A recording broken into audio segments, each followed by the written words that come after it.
Then the Lord rained upon Sodom and upon Gomorrah brimstone and fire from the Lord out of heaven. And he overthrew the cities and all the plain and all the inhabitants of the cities and that which grew upon the ground.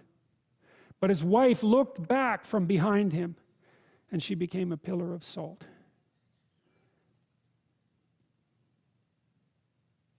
No nostalgia for catastrophe. I think that's what that means, is that when you leave what's not good, you wash the dust off your feet and you don't look back. And that's a very harsh lesson. This is echoed a bit in the New Testament. The idea of the necessity for immediate action. These are some of the harsher words that Christ said. This is from Matthew 8. Christ is addressing a multitude and asking people to follow him, and a disciple comes up to him and says, "Lord, suffer me first to go and bury my father." Seems like a perfectly reasonable request. But Jesus said unto him, "Follow me, and let the dead bury their dead." This is from Matthew 12. While he yet talked to the people, behold, his mother and his brethren stood without, desiring to speak with him. Then one said to him, "Behold, thy mother and thy brethren stand without, desiring to speak with thee." But Jesus answered the one who was telling him and said, "Who is my mother and who is my brothers? For whosoever shall do the will of my Father which is in heaven, the same is my brother and sister and mother." Well, what does all that mean?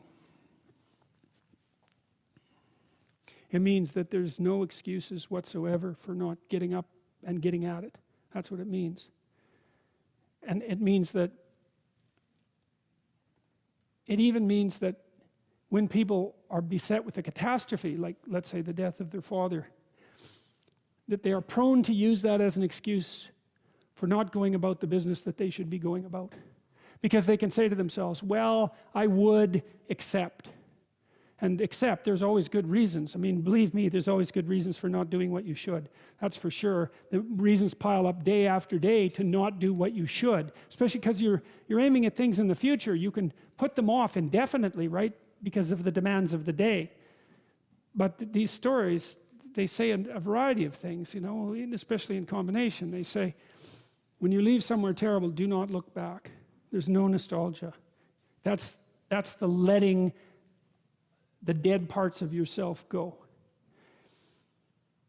And then if you're going to follow the good, there's no excuse not to do it. And it means no excuse whatsoever, under any circumstances. And then it's taken even farther with regards to familial relationships. It is, you can't even let them stand in your way. And I think that's all true. And I think I've seen virtually all of that in my clinical practice. Like, there's no excuse whatsoever for not getting at what it is that you should be doing. And I think there's something else that's going on here, especially in the New Testament stories, which is even maybe worse, which is it's absolutely reprehensible to justify your inaction with a catastrophe that extracts mercy from other people, right? There's a tricky game that's going, well, of course I can't do that. Look at the terrible thing that's just happened to me. It's, yeah, okay, I understand. You're absolved of any necessity to move forward because of your current catastrophe. It's like, well, actually you're not. And it's rather rude of you to use it as an excuse. And it's certainly counterproductive.